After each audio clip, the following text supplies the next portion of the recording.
Welcome to This Explainer. Look, I want you to picture something for a second. It's kind of jarring, but bear with me. You're smart, right? You're highly educated, you work incredibly hard, but no matter what you actually do, you just can't seem to get ahead. If you're nodding your head right now, you are definitely not alone. In fact, studies constantly show that over a third of people out there earning multiple six figures are still living completely paycheck to paycheck. It's wild.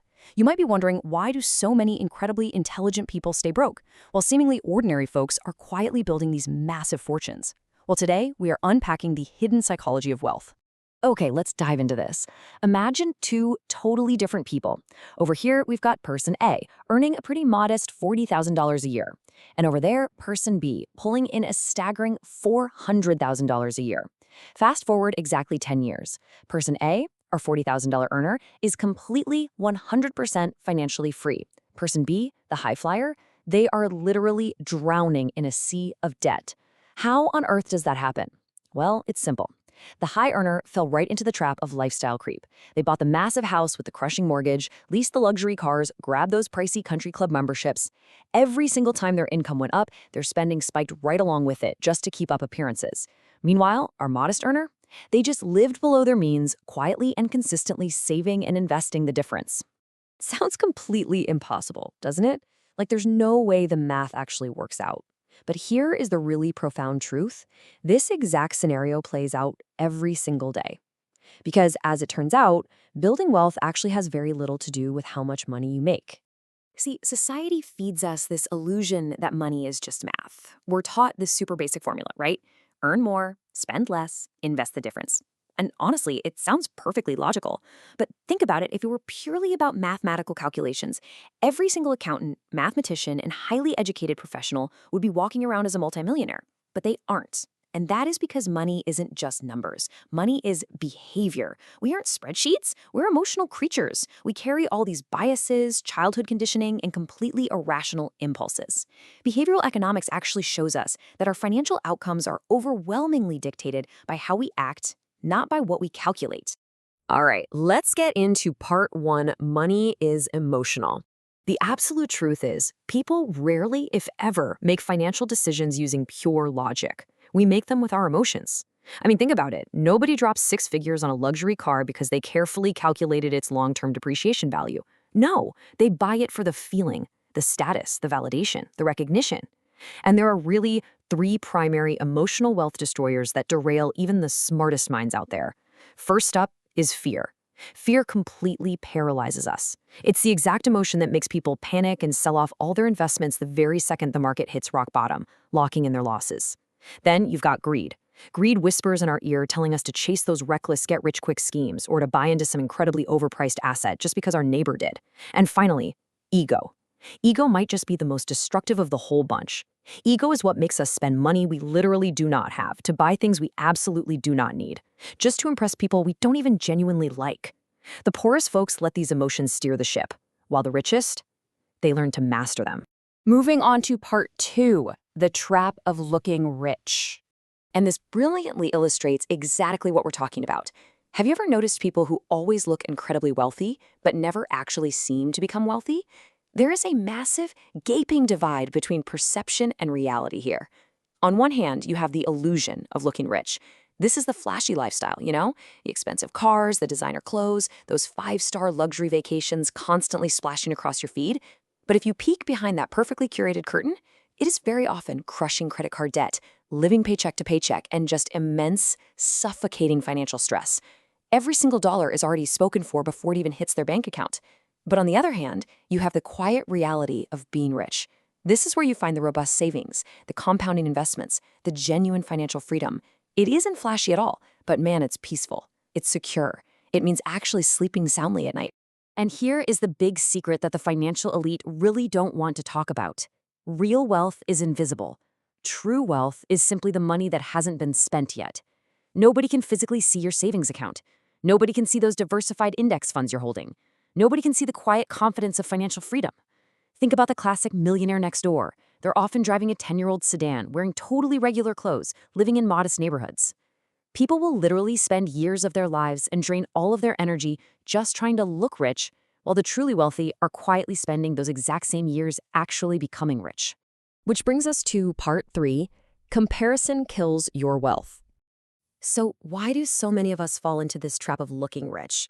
Well, social media has engineered this highly dangerous, incredibly addictive illusion. Every single day, you are subconsciously comparing your behind the scenes life to someone else's highlight reel. You see the massive new house, the shiny new car, the completely exotic lifestyle.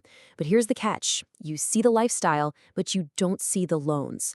You don't see the massive risks, the sacrifices, or the crushing monthly payments hiding right behind those perfectly filtered beach photos.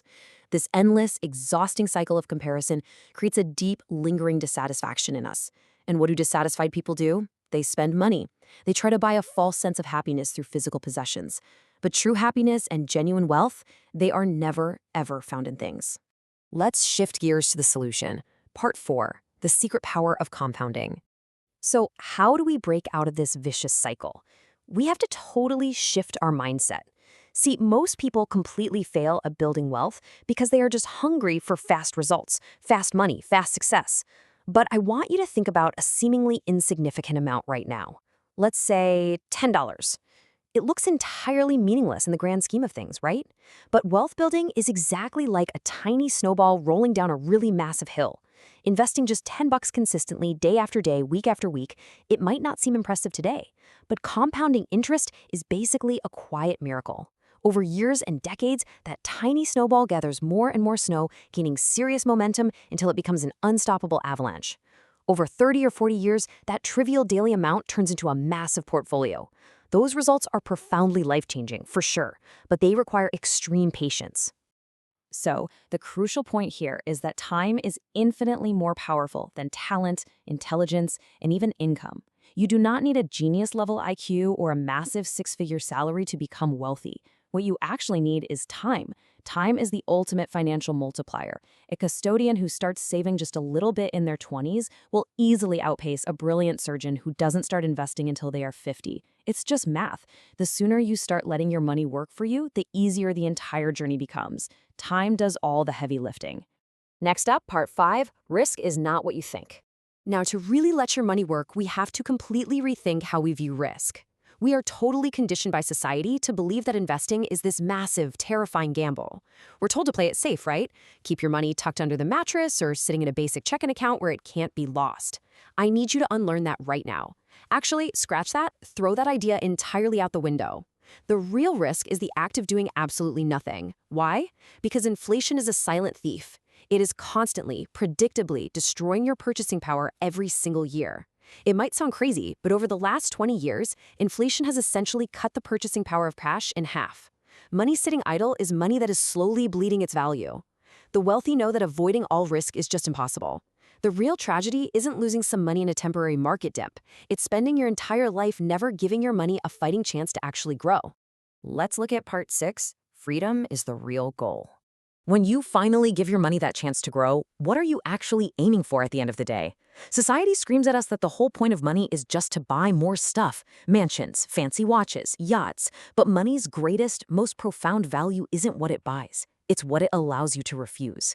True freedom is the absolute luxury of walking away from a toxic boss or a job that is draining your soul without spending a single second worrying about how you'll pay rent next week. It's the ability to wake up on a Tuesday and spend unhurried, quality time with your family. It's the incredible power to make life decisions without the heavy, suffocating weight of financial desperation hanging right over you. Believe me, the psychological relief of knowing you are financially secure is worth infinitely more than any luxury car ever could be.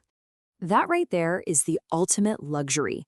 And that is exactly why the genuinely wealthy operate by one very simple mantra: chase options, not things.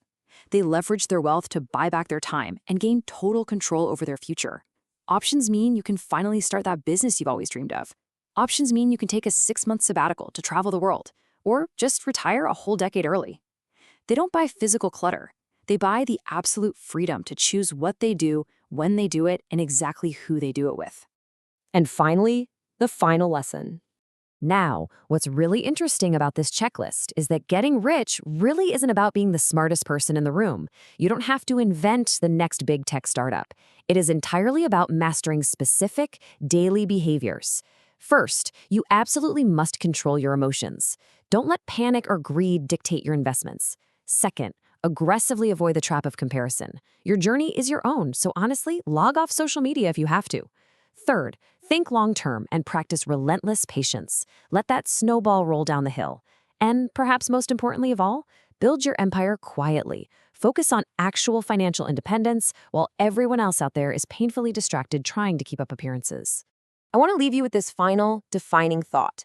Your income can make you rich, but your psychology determines whether you stay rich. Money is simply a magnifying glass for your mind. Once you master your thoughts, your impulses, and their behaviors, you inevitably start mastering your money. So as we wrap up this explainer, I have one lingering question for you to really take with you today. Take a hard look at your daily habits, your stresses, and your bank account. Have you truly mastered your mind? Or is your money mastering you?